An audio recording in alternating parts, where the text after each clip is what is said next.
একদা দেবর্ষি নারদের মনে অহংকার হলো যে তার মতো ভগবানের বড় ভক্ত আর একটিও এই ব্রহ্মাণ্ডে নেই। এই কথাটি জানাতে তিনি চললেন বৈকুণ্ঠে ভগবানের কাছে। সেখানে পৌঁছে নারদ ভগবানকে তার মনের কথা ব্যক্ত করলেন। তাহা শুনে ভগবান বললেন, নারদ, তুমি আমার প্রিয় ভক্ত, কিন্তু শ্রেষ্ঠ নয়। দেবর্ষি বিস্মিত হলেন।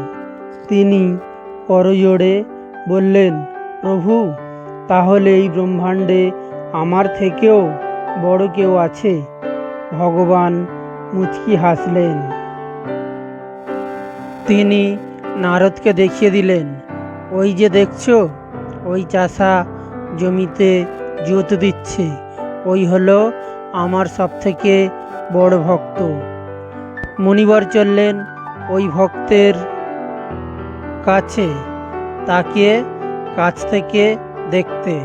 সেখানে পৌঁছে অদৃশ্যভাবে তাকে পর্যবেক্ষণ করতে লাগলো।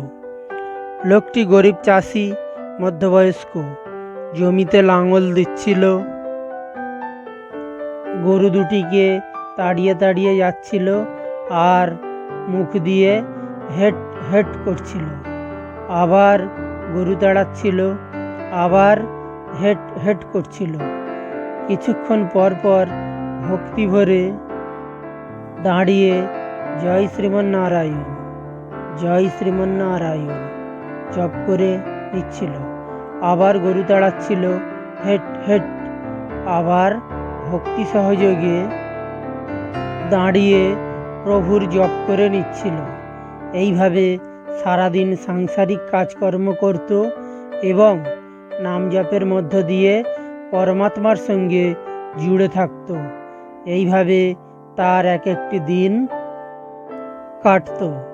এদিকে মুনিবর তার সঙ্গে কিছু সময় ব্যতীত করার পর ভগবানের কাছে ফিরলেন।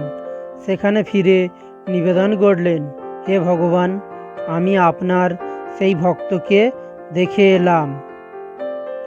ভগবান জিজ্ঞাসা করলেন, কি দেখলে? দেবর্ষি উত্তর করিলেন, প্রভু, উনি সাংসারিক মানুষ, মায়ার জগতে অবস্থান করছেন। সারাদিন পরিবারের কাজকর্ম করতে থাকে, মাঝে মাঝে আপনাকে স্মরণ করেন।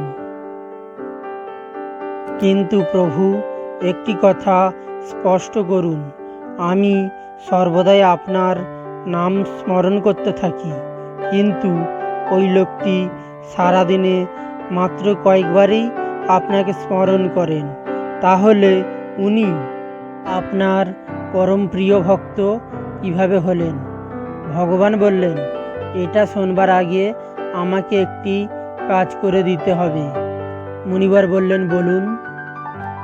ভগবান একটি পাত্র নারদের হাতে দিলেন, তাতে দুধ ভর্তি ছিল।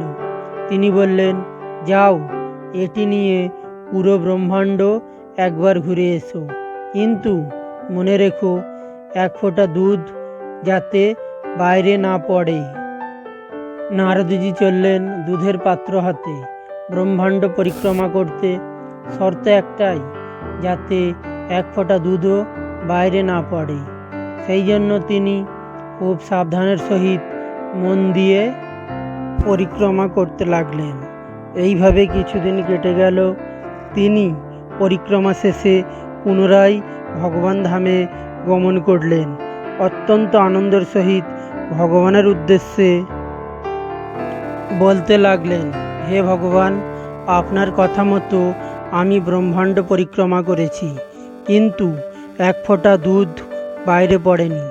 ভগবান বললেন, ঠিক আছে, কিন্তু এই সময়ের মধ্যে তুমি কতবার আমার নাম স্মরণ করেছ? এবার মুনিবর পড়লেন মহা সমস্যায়, কেননা তিনি দুধের পাত্রের প্রতি এতটাই মনোনিবেশ করেছিলেন যে ভগবানের কথা বেমালুম ভুলে গিয়েছিলেন। তিনি প্রকৃত সত্যিটা উপলব্ধি করলেন।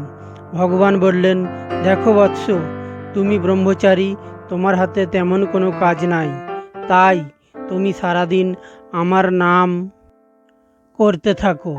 ওদিকে আমার ভক্ত সংসারের শত ঝামেলা এবং কাজকর্ম সঠিকভাবে সম্পন্ন করার মধ্যেও আমার নাম নিতে ভোলে না, সেই জন্য সে আমার অত্যন্ত প্রিয় পাত্র।